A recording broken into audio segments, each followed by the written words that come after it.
Señor Padre Santo, pues te damos gracias, Señor. Vemos cómo se cumple tu palabra, tus misericordias se renuevan a diario, Señor. Y hoy nos permites estar aquí reunidos para poder seguirte conociendo, para poder seguir conociendo acerca de tu palabra, de tu voluntad, Señor. Y te damos gracias porque tu amor es grande. Te pedimos, Padre, que en este día hables tú a los corazones y que pues quites todo cansancio de nosotros, que nos ayudes a estar alertas, atentos a lo que tú quieres hablarnos, instruirnos. Padre, te pedimos que nos sigas ayudando. Te lo pedimos en el nombre de Cristo Jesús.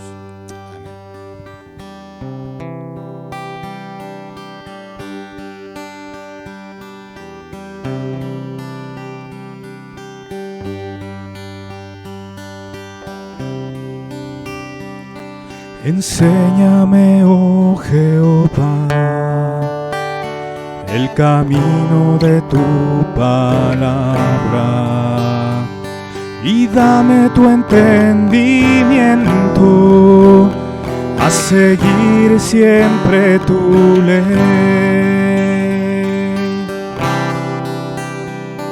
Enséñame, oh Jehová, el camino de tu justicia, y dame tu entendimiento a seguir siempre tu ley. Vivifícame en tu palabra, afírmame en tu justicia y confírmame en tus estatutos. Vivifícame, oh Señor.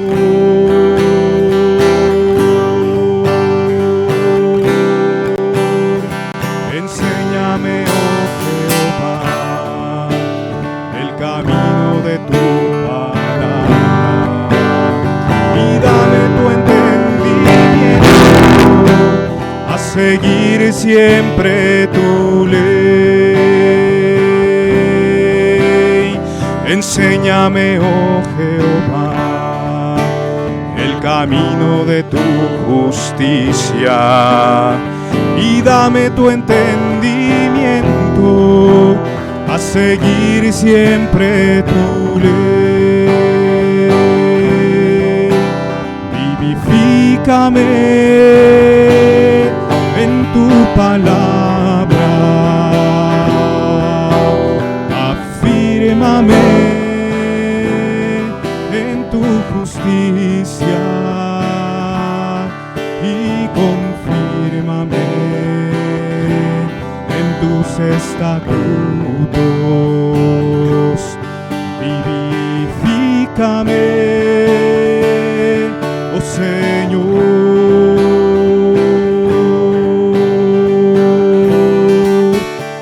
Vivifícame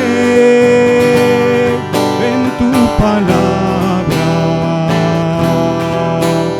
afírmame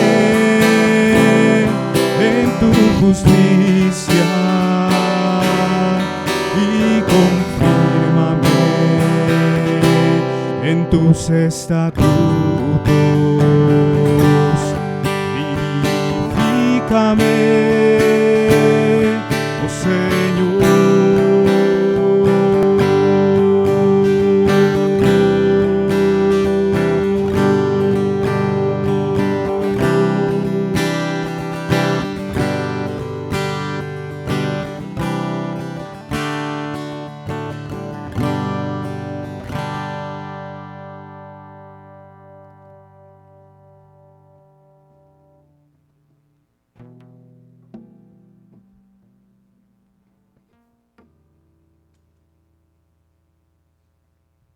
Sí, bueno.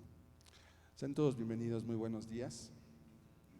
Creo que hay personas nuevas, sean todos bienvenidos, no tengo el gusto de conocerlos.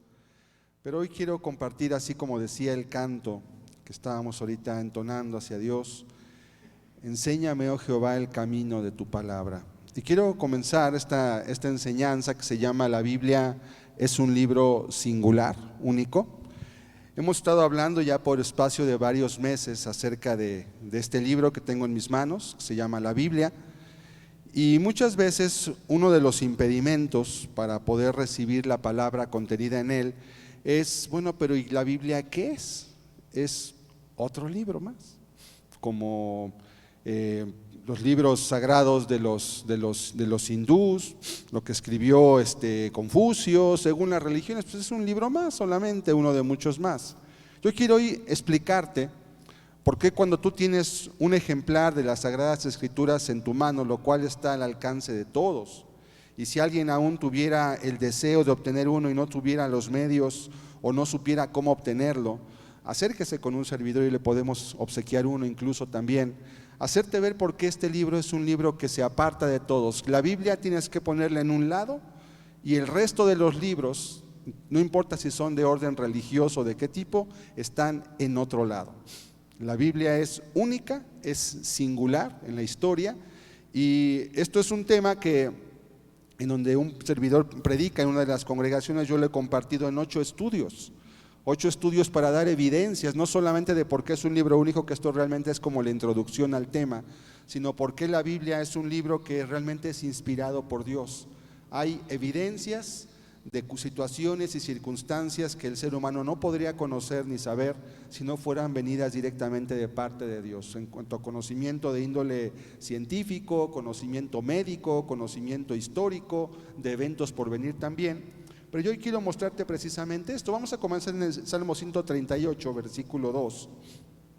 Este texto dice: me postraré hacia tu santo templo y alabaré tu nombre por tu misericordia y tu fidelidad, porque has engrandecido tu nombre y tu palabra sobre todas las cosas.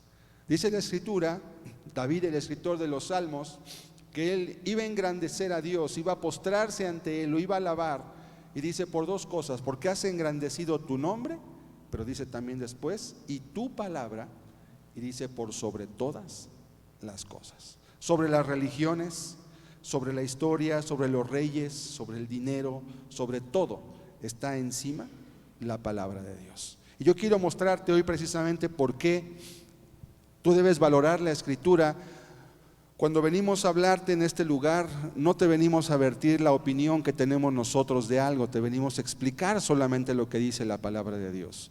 Entonces es muy importante para que tú le des un peso y le des un valor, porque la Biblia es un libro que también puede cambiar tu vida, puede transformar la manera en cómo tú ves el mundo, puede transformar la forma en cómo tú guías tu familia, tu matrimonio.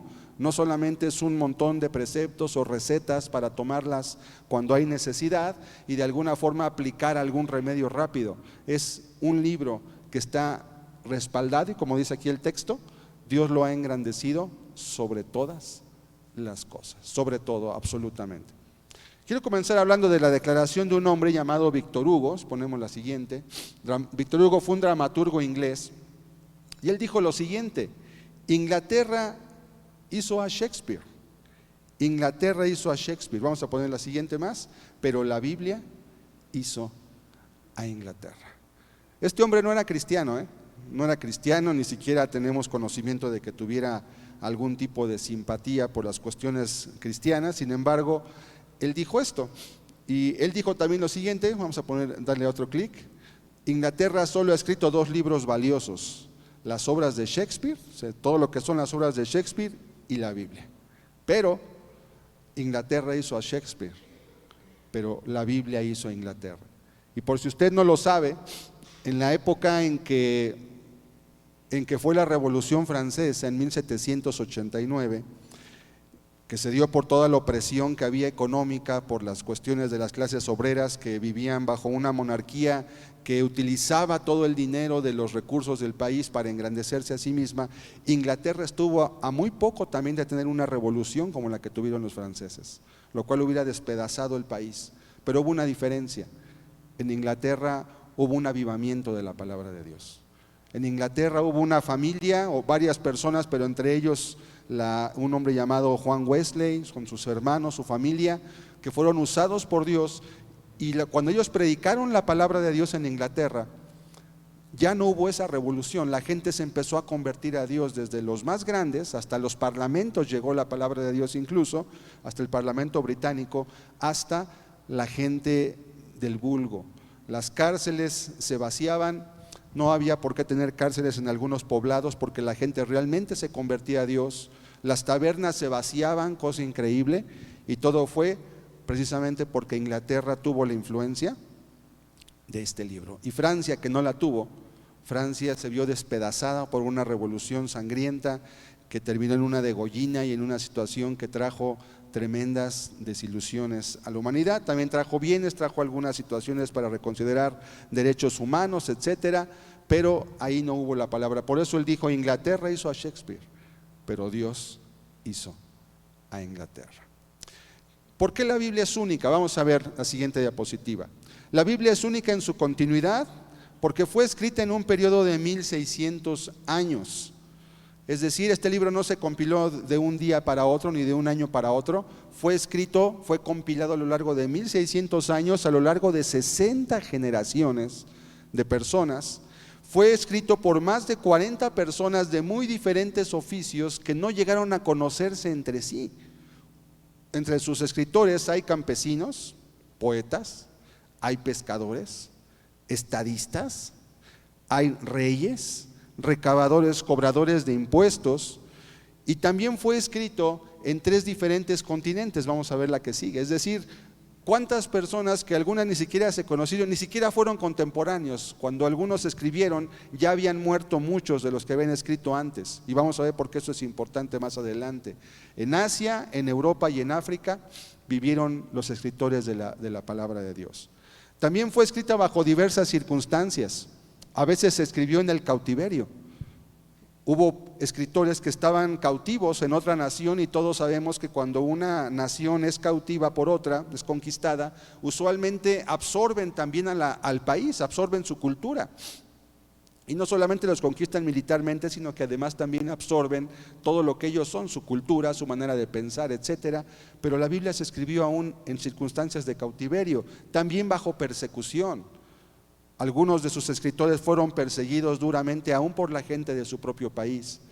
Algunos más en esclavitud incluso. Hubo personas que, siendo esclavas, fueron también inspirados por Dios.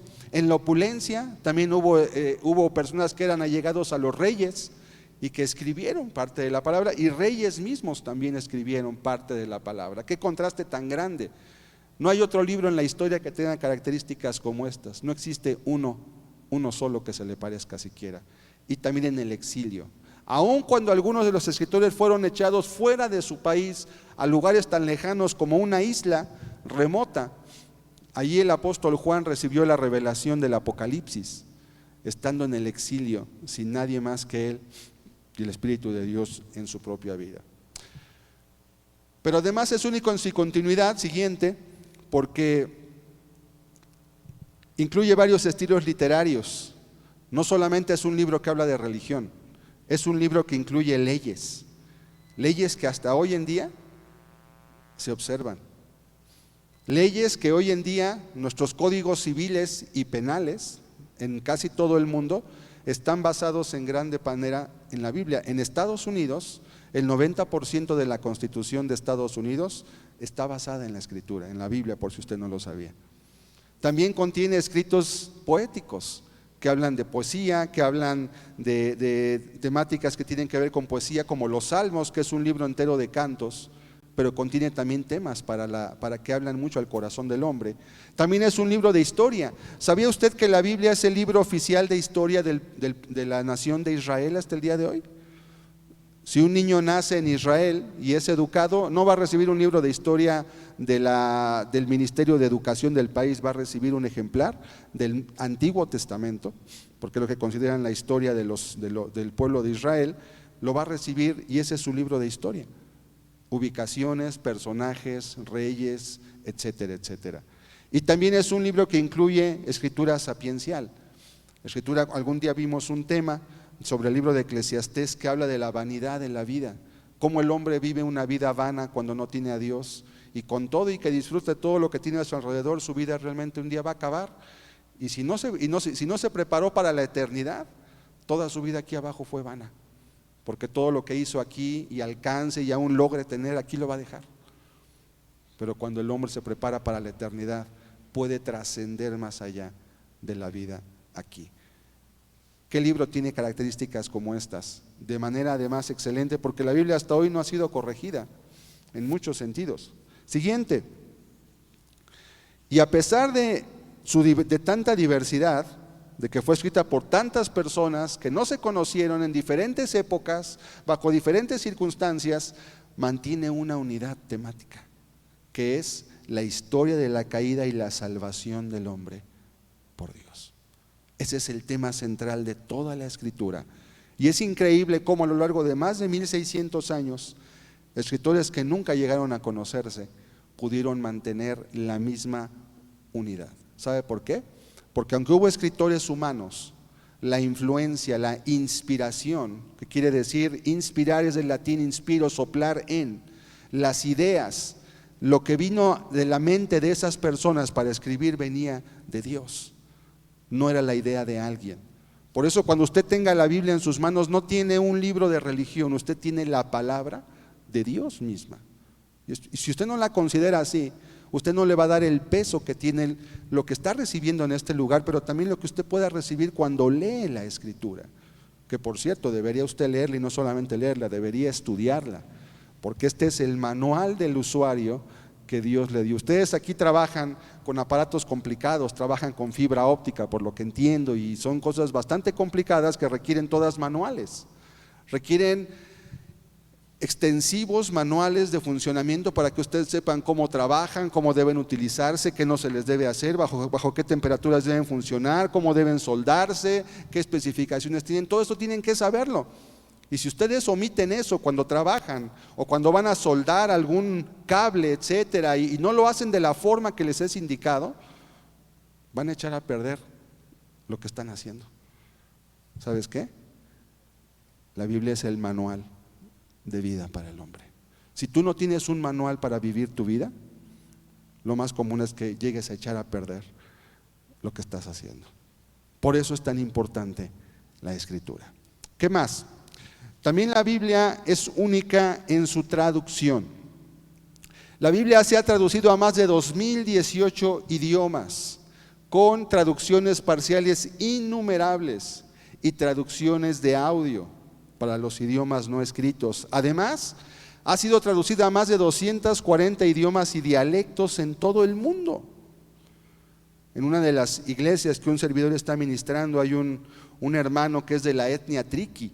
Ustedes habrán oído de los triquis en Oaxaca, a veces vienen por aquí a la Ciudad de México, hay una etnia muy grande, y uno de estos hermanos tradujo apenas hace unos años, tradujo el Nuevo Testamento a su lengua, que no existía todavía, y él la tradujo, tardó 10 años en traducirlo, se dedicó enteramente a la traducción, quiere trabajar en el Antiguo Testamento, pero eso le va a tomar, dice, por lo menos otros 15 años, y apenas él lo tradujo, y se añade una persona que yo conozco, un hermano de la iglesia, y tradujo a su lengua natal el Nuevo Testamento, y hoy está predicando el Evangelio, están edificando apenas una nueva iglesia ahí en la sierra en Oaxaca, cerca de un lugar llamado Chicahuaxtla, y él tradujo la Escritura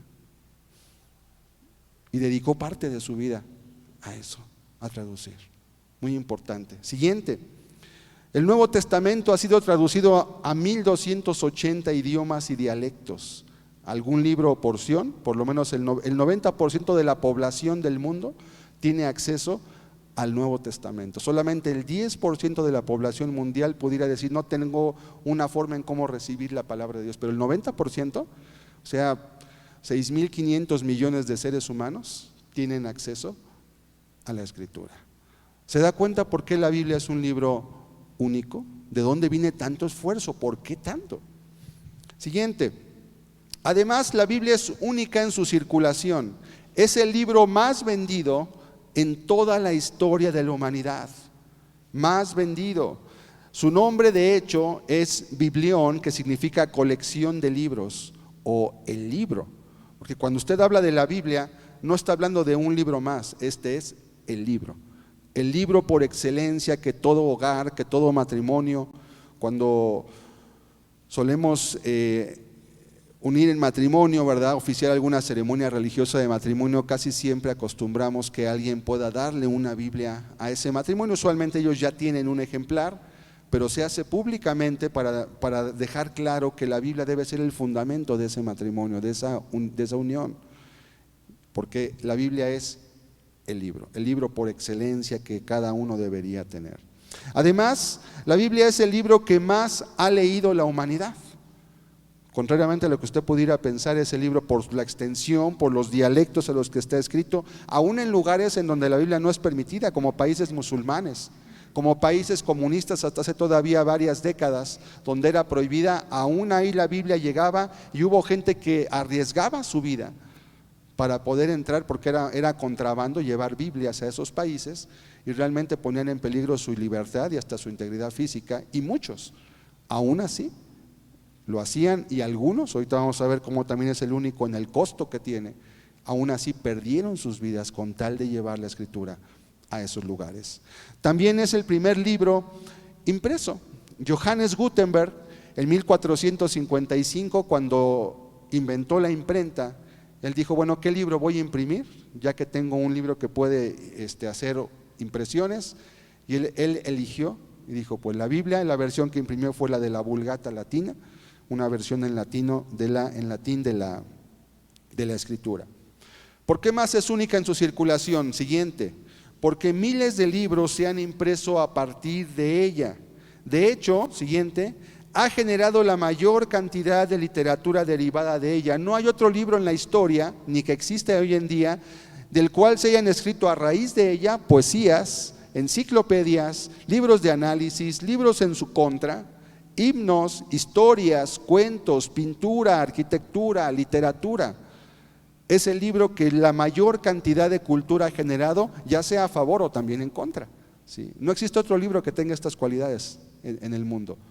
Por eso, cuando usted tenga una Biblia, debe tener una gratitud, porque veremos también el costo que tiene que este libro haya llegado a nuestras manos el día de hoy. Y no me refiero al costo económico, porque es muy barato. Se puede conseguir una Biblia en 50, 60 pesos, aunque tenga más de 1000 páginas.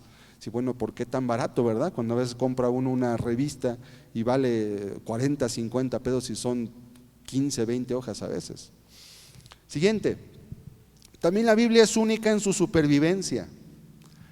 La Biblia, comparada con otros libros, tiene más evidencia manuscrita que 10 piezas cualesquiera de la literatura clásica combinadas.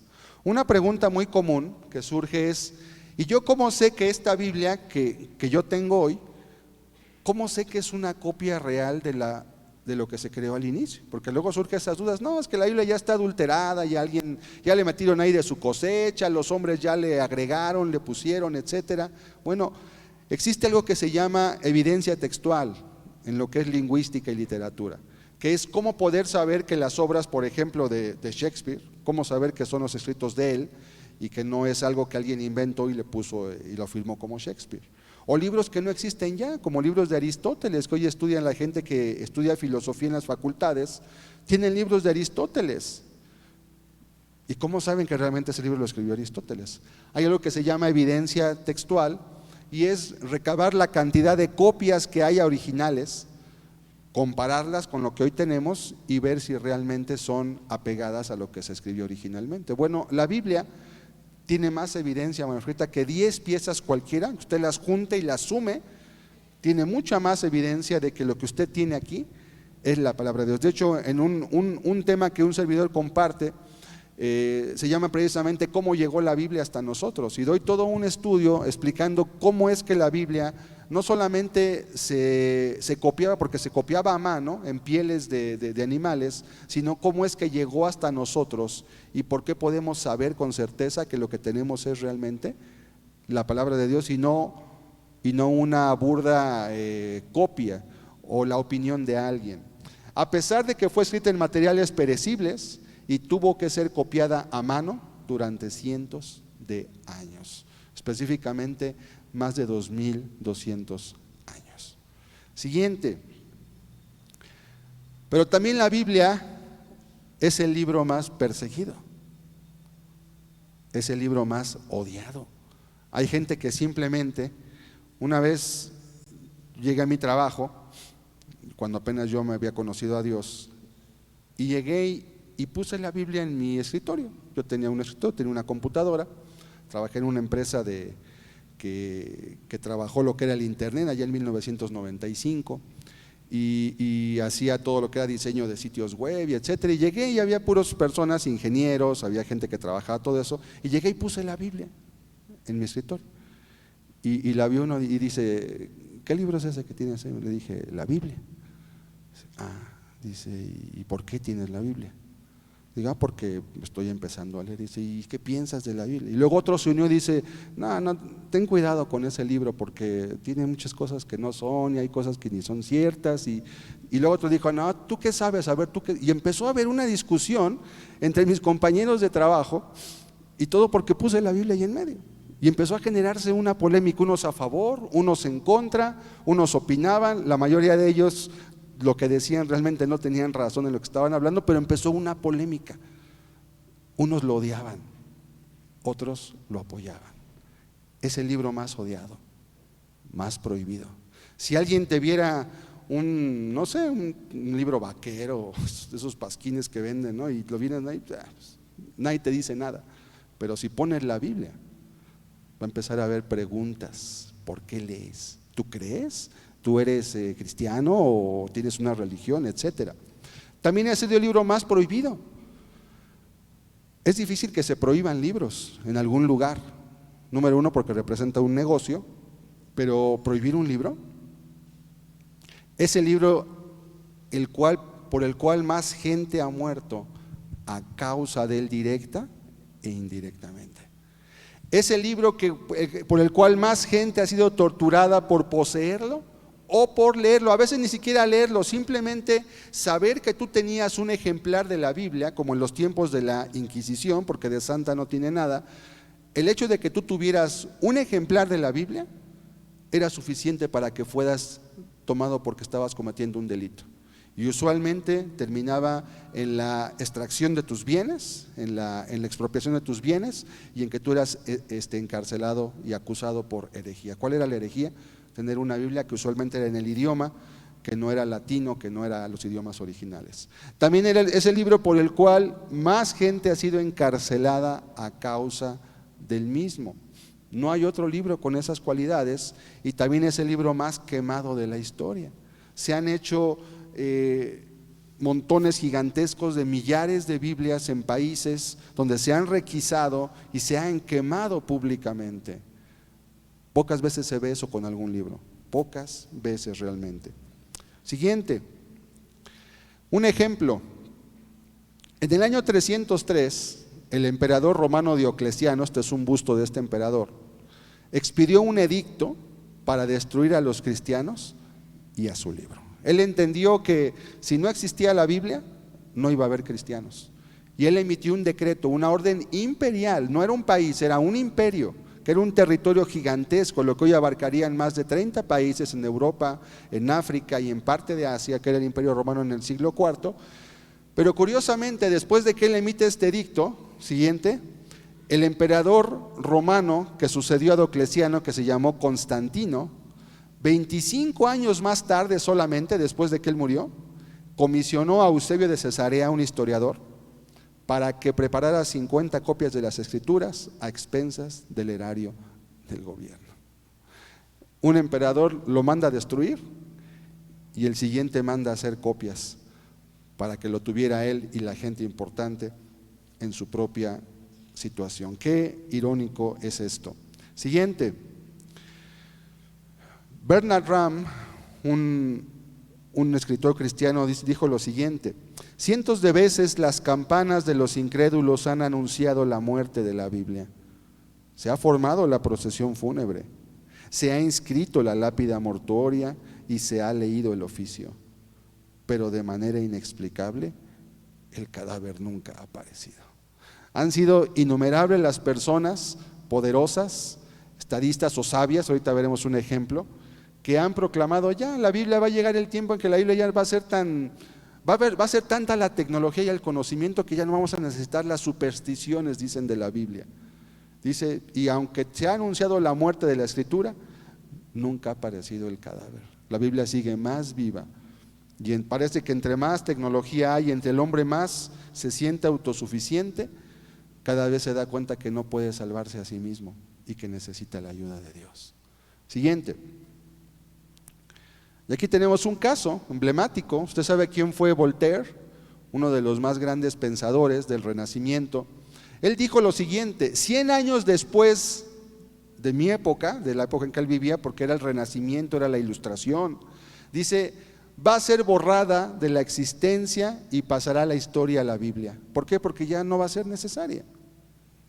¿Qué pasó? Siguiente.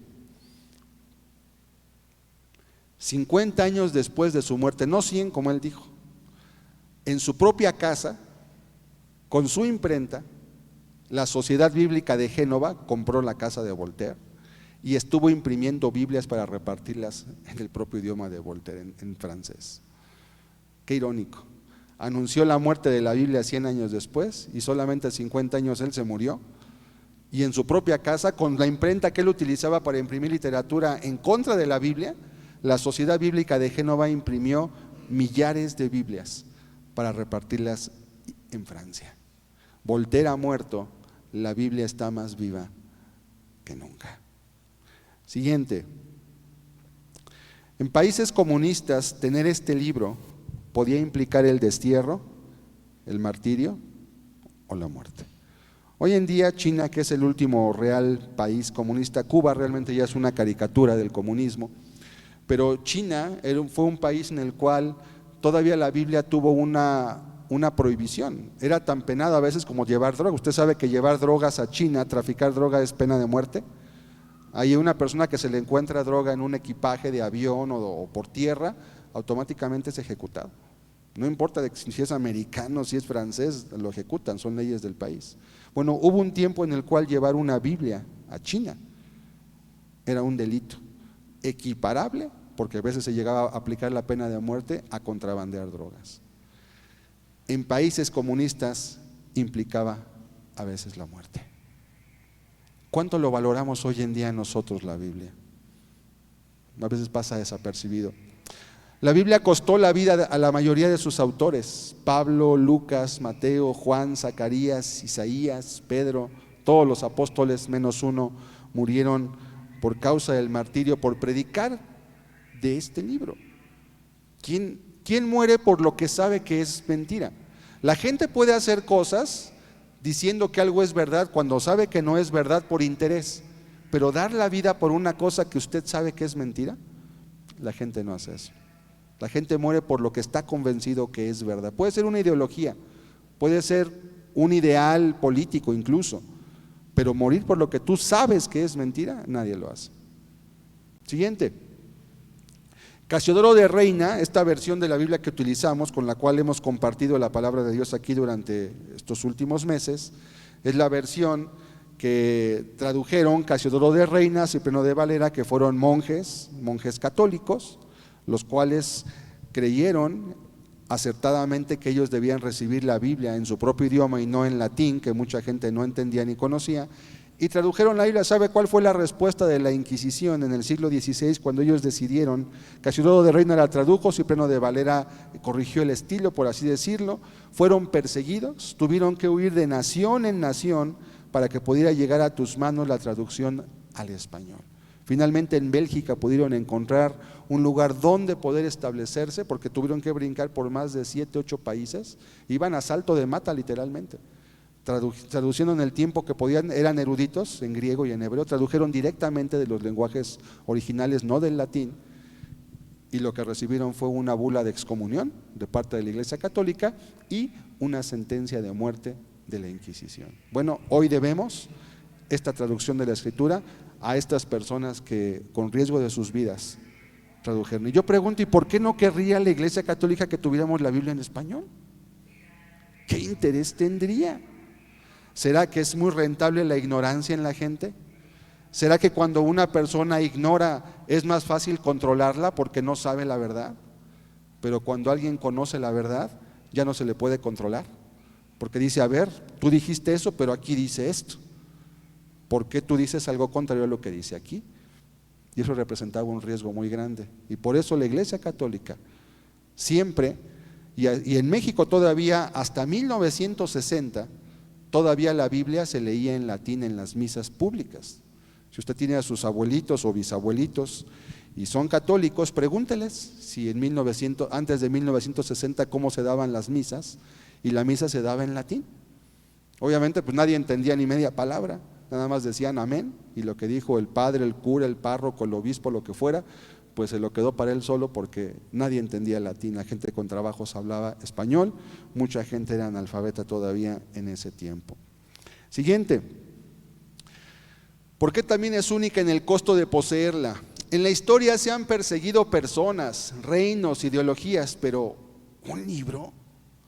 ¿Dónde ha visto usted que se persiga a sangre y muerte un libro para quemarlo, destruirlo, y que a quienes lo tengan se les den penas como si estuvieran cometiendo un delito?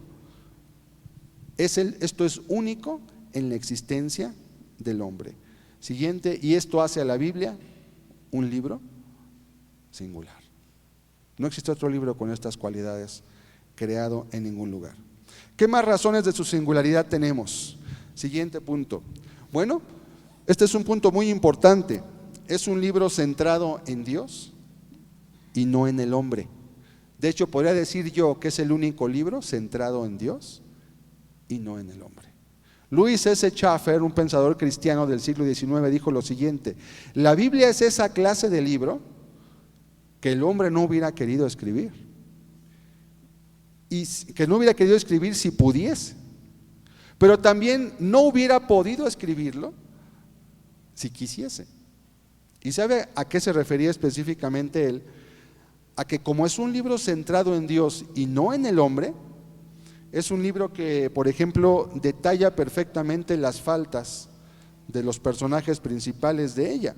Vamos a ver la siguiente. ¿Qué tenemos? En la Biblia podemos encontrar los pecados de los patriarcas: Abraham, Moisés, los pecados del pueblo escogido de Dios, los pecados de sus grandes héroes como David, como Salomón, los fundadores de lo que hoy se consideran fundadores de la nación en muchos aspectos. Y la Biblia habla crudamente de sus pecados, no los esconde. ¿Usted cuándo ha leído aquí un libro oficial de historia que hable de los pecados de Porfirio Díaz? Que hable de los pecados de los niños héroes, que dicen por ahí que se aventó uno con la bandera y no sabemos que estaban castigados realmente por mala conducta y les tocó ahí un sitio que no debían haber tenido. Y bueno, es un ejemplo de muchos. Y la historia realmente está escrita a conveniencia. ¿Por qué? Porque la historia de los países está escrita a manera de ensalzar y dar una identidad de quién, de los grandes héroes. Pero en la Biblia usted nunca va a encontrar que el hombre es excusado por su pecado. En la Biblia a los pecadores se les llama como tal, se describen los pecados con lujo de detalles, cosas que hasta harían sonrojar a los que miran. No es que David era mi héroe, pues sabes que David un día cometió un adulterio terrible y hasta mandó matar gente para tapar su adulterio, hizo cosas viles y nefastas, y la Biblia no se molesta en mostrarlo. ¿Por qué? Porque el libro no está centrado en el hombre, está centrado en Dios. Es un libro que nunca va a disimular los pecados de nadie, que le va a llamar al pecado pecado, y te va a decir: si tú no te arrepientes y te vuelves a Dios, te vas a condenar eternamente. Y te lo va a decir abiertamente, y puede parecer hasta ofensivo, pero no lo es. Simplemente la verdad no peca, pero sí incomoda. Hace incomodar nuestro ser porque nos retrata como en un espejo y nos hace ver lo que somos delante de Dios, no lo que los hombres dicen que ven en nosotros. Los hombres pueden ser por amor, por temor, por conveniencia, pueden ser muy amables y decirnos: no, pues usted es una buena persona, usted es un buen hombre, usted es una buena mujer. Pero Dios te va a decir: tú eres un pecador que necesitas la salvación de Jesucristo, y si no te arrepientes y te vuelves a Él, vas a perderte eternamente. Es un libro único. Son faltas y pecados aún de los apóstoles. Hoy tenemos a San Pedro, ¿verdad? Por ejemplo, San Pablo. Hay cuántas iglesias en el mundo se han edificado con los nombres de estos dos ilustres apóstoles. Pero la Biblia describe pecados de Pedro, por ejemplo, abiertamente, cuando negó a Jesucristo, por ejemplo. y no se molesta en minimizar, disculpar, ni justificar el por qué lo hizo. Simplemente lo hizo porque se equivocó. Es un hombre. Punto. Es el único libro que está centrado enteramente en Dios. Los libros, por ejemplo, de los hindús, libros de Confucio, libros que son atribuidos a Buda o sus discípulos, dicen: no, mira, si quieres tú ser feliz, guarda los 7 preceptos de la buena vida. Te dice Confucio: busca la bondad y busca siempre hacer lo correcto. Aristóteles, que no era religioso sino que era un filósofo, decía: siempre lo más elevado en el hombre es buscar la bondad. Y siempre de alguna forma le buscan hacer ver al hombre que él puede hacer algo por ser mejor y por ser bueno en esta vida y salvarse a sí mismo. Dios te dice: la única forma de salvarte es viniendo a Jesucristo. El hombre está perdido en su pecado, está destituido de la gloria de Dios y solamente puede ser restaurado cuando viene Jesucristo. Es un libro único por esta razón. Vamos a ver la anterior de favor. Quiero volver a leer la declaración que hizo Louis S. Schaeffer. Es esa clase de libro que si el hombre hubiera querido escribir, no lo hubiera hecho. ¿Por qué? ¿Qué libro de historia va a tomar, por ejemplo, los pecados de Miguel Hidalgo? ¿Sabe usted que Miguel Hidalgo cometió muchos crímenes? Que asesinó a mucha gente inocente, que hizo degollinas multitudinarias, que su interés realmente no era el país, sino que era su condición política de él y de gente que estaba cerca de él. Pero no, hoy que vemos Miguel Hidalgo, el prócer de la nación que comenzó, además es que llevaba la bandera de donde era México, llevaba la bandera de la Virgen Católica y de una insignia española realmente, y su grito fue: viva, muerta los gachupines, viva la República. O sea, nada que ver con lo que hoy la gente entiende. ¿Qué libro de historia diría eso oficial? Ninguno. Ninguno, sería automáticamente baneado, sería prohibido. ¿Por qué? Porque es un héroe. ¿Qué dicen en el grito de independencia? Vivan los héroes que nos dieron libertad. Héroes, asesinos, mutiladores, violadores. Es esa clase de libro que el hombre no hubiera querido escribir si pudiese, pero tampoco lo hubiera podido escribir si quisiese, porque contiene preceptos tan altos cuando todavía en el siglo, hablamos 13, la gente creía que el mundo era una tabla y que estaba soportada por 4 elefantes gigantes que estaban parados sobre una serpiente gigante que estaba también posada quién sabe en dónde. La Biblia dice en Isaías 40: Él extiende el norte sobre vacío y cuelga la tierra sobre nada. Y la Biblia dice en Isaías 40 también habla del círculo de la tierra, cuando todavía no había elementos astronómicos, cuando no había satélites, cuando no había telescopios, cuando no existía la forma de saber, cuando los exploradores antes de Colón no querían buscar una ruta alterna para llegar a las Indias porque pensaban que el mar se iba a acabar y se iban a caer, y por eso no viajaban más lejos de lo que los mapas decían, porque la tierra era plana. La Biblia te dice más de 10 siglos antes que la tierra es redonda, y no solamente que era redonda, además que cuelga sobre nada, o sea que está suspendida en el espacio, porque hoy conocemos que hay una ley que se llama ley de la gravitación universal. Si el hombre hubiera querido escribir eso, no podría, porque no tenía formas de poder decir algo para lo cual la ciencia no tenía una respuesta todavía. Por eso es un libro único. Vamos a ver la siguiente, vamos a avanzar 2 diapositivas más. Además, es el primer libro de trasfondo religioso enviado al espacio exterior. La sonda Voyager, que se mandó en los años 70 y que hoy ya salió del sistema solar y va, quién sabe por dónde, ya no sé exactamente a dónde vaya ahorita, pero si usted quiere investigar lo puede buscar en el sitio de la NASA. La sonda Voyager, que contiene elementos de la cultura humana, por si algún extraterrestre llega a encontrarla y quiere saber de dónde viene esa sonda, contiene, el único libro religioso es la Biblia. Se consideró que la Biblia representaba la mayor parte de lo que es la cultura humana. Además, es el libro con preceptos morales más excelentes. No robarás, no matarás, Ama a Dios por sobre todas las cosas. No hablarás contra tu prójimo falso testimonio, o sea, no mentirás. No cometerás adulterio. Honra a tu padre y a tu madre para que tus días... Son preceptos que nadie jamás ha mejorado ni corregido. Preceptos morales más excelentes. Y esos son los del Decálogo. Pero hay muchos más en la Biblia también, que están ahí dentro, que usted puede consultar. Además es el libro más costoso y podemos decir que de mayor valor también, porque la vida de millares de personas ha sido el precio, la sangre de muchas personas ha sido el costo para que tú tengas un ejemplar de estos hoy a tu alcance, en un país en el que hoy todavía tenemos libertad, pero eso pudiera cambiar en algún tiempo. Por todo esto, siguiente, la Biblia no es solamente un libro para leer, no es un libro de cabecera para que cuando tengas un problema consultes a ver qué dice la Biblia. Lo puedes hacer y seguro te vas a encontrar una respuesta, pero es mucho más que para eso. Te limitarías únicamente a ello. No es un libro más para la biblioteca, porque mucha gente dice, es que en toda biblioteca que se jacte de estar completa no puede faltar una Biblia, y es cierto. Pero ¿de qué sirve una Biblia metida en la biblioteca? ¿De qué les sirve a ustedes que trabajan con fibra óptica o trabajan en circunstancias si no tienen un manual que lo tengan en la mano para consultarlo? No sirve de nada guardado. No es un adorno o un amuleto. Hay personas que acostumbran tener la Biblia abierta en el Salmo 91 en sus casas o en algún salmo, y es un tipo de amuleto para que me vaya bien y me proteja a Dios. No sirve, no es eso, pero a veces la gente lo usa así. Tampoco es un libro, es también un libro que ha cambiado vidas y la sigue cambiando. Por esa causa no solamente no es correcto no tener el respeto debido a ello. Espero yo que esto sirva para que tú consideres cuando tengas un ejemplar de la Biblia como lo que realmente es.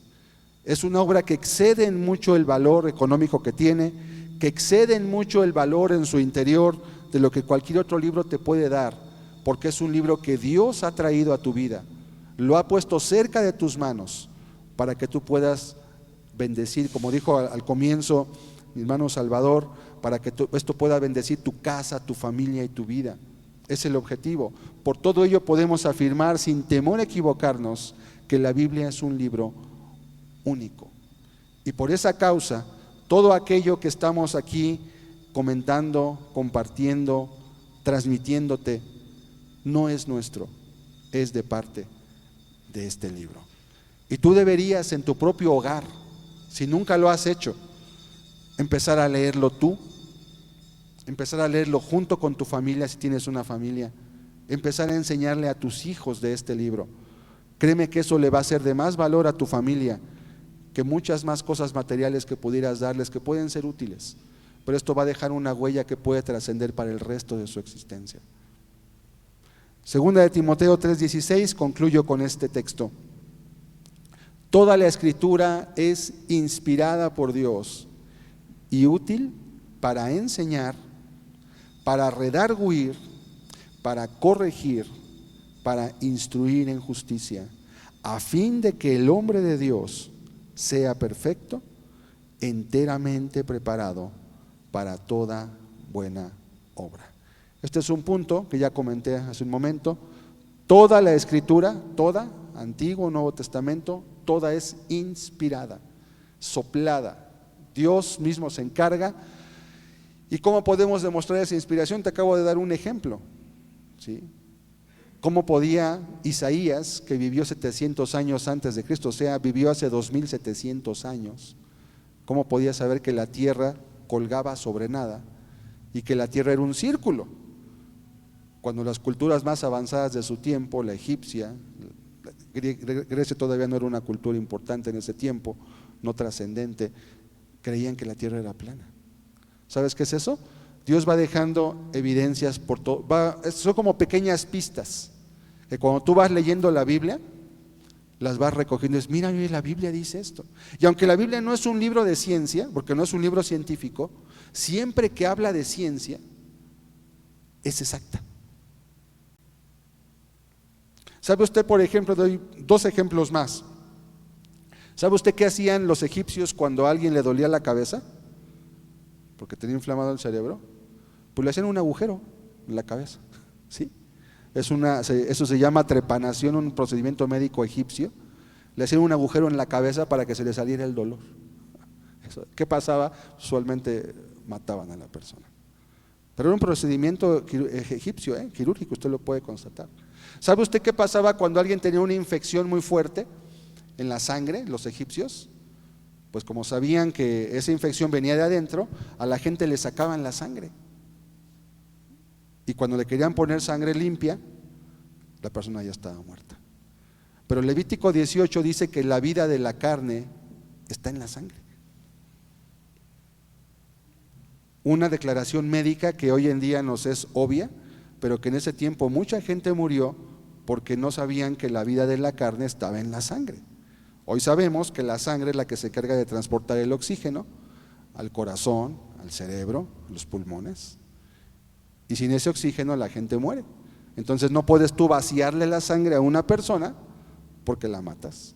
Tienes que transfundirle sangre dejando una cantidad en ella. Es un conocimiento médico que debían tener, por ejemplo. ¿Cómo podía Moisés, el escritor de Levítico, aproximadamente 2800 años, a partir de hoy, 2800 años, cómo podía él saber eso? Imposible, no había elementos. La Biblia mandaba otro ejemplo más, leyes de sanidad. Cuando una mujer tuviese un niño, un varón y diera a luz, debía de guardar algo que hoy llamamos cuarentena. ¿Sabe de dónde viene eso? Viene de la Biblia. No lo descubrió ningún médico, viene de la Escritura. Y hoy sabemos que en esa época la mujer está expuesta a muchas infecciones por muchas razones, pero ¿cómo podían saber eso ellos en ese tiempo? Imposible. Esa era la razón de que cuando el pueblo de Israel fue apresado en Egipto, se multiplicaban grandemente en número, mientras que los egipcios iban para abajo en su tasa de natalidad, porque las mujeres hebreas eran muy reacias, eran muy fuertes, seguían preceptos de la Biblia, de sanidad que parecían leyes ceremoniales. Por ejemplo, una ley decía, si alguna persona muere súbitamente, toda persona que esté cerca de ella va a guardar 7 días fuera del campamento, o si entraba a un lugar donde había un muerto. Eso que es una ley irracional. Hoy sabemos que hay bacterias, que hay virus, pero en aquel tiempo no había microscopios. Y Dios les dio al pueblo de Israel, les dio leyes en donde parecería que alguien con un microscopio sabía lo que podía traer infecciones a la gente. Y les pidió, se van a guardar 7 días, se van a purificar con agua y hasta después van a poder reingresar otra vez a sus casas. Por eso la gente del pueblo de Israel era muy sana, porque estaban libres de infecciones y de ciertos virus que el resto de los pueblos tenían, porque había mucha ignorancia en el ámbito médico. Esa es solamente una evidencia más de la inspiración de Dios de este libro. ¿Cómo podrían esos escritores saber todo eso si el Dios eterno, si el Creador que conoce todo, no se los hubiera soplado, revelado para que ellos lo escribieran? Y eso es una evidencia de varias más. Hay evidencias proféticas, científicas, médicas, hay evidencias históricas de cosas que la Biblia predice con asombrosa exactitud y ocurrieron y que era imposible de poder predecir literalmente. ¿Sabes qué tienes cuando ves esto? Un libro único. Quiero concluir en el primer texto que vimos, y vemos la segunda diapositiva. Hoy vamos a entender más. Me postraré hacia tu santo templo y alabaré tu nombre por tu misericordia y tu fidelidad, porque has engrandecido tu nombre y tu palabra sobre todas las cosas. Le invito a que cerremos nuestros ojos y agradezcamos a Dios. Y quiero que escuche usted un canto que ahorita van a entonar. Piense, ¿cómo ha considerado usted hasta el día de hoy este libro, la Biblia? ¿Qué significa para ti la Biblia? Yo quisiera que hoy tú pudieras reflexionar, porque hoy es un libro que se menosprecia mucho. Mucha gente, por falta precisamente de conocer cosas como estas, no valora adecuadamente. Si no tienes tú una Biblia en tu casa, haz lo posible por adquirirla. Búscala. Así como ese pueblo de Israel obtuvo un conocimiento sobre bacterias, sobre gérmenes que era imposible tener en ese tiempo, tú podrías hoy obtener un conocimiento para guiar tu casa, tu vida, tu matrimonio, tus hijos, para guiar tus relaciones personales que el Creador sabe y conoce, y que te podrían hacer diferente a los demás, no porque seas mejor, no porque seas más inteligente, ni porque seas especial, simplemente porque la Biblia es el libro de Dios, el libro que Dios ha preparado para cada uno de los que estamos aquí presentes.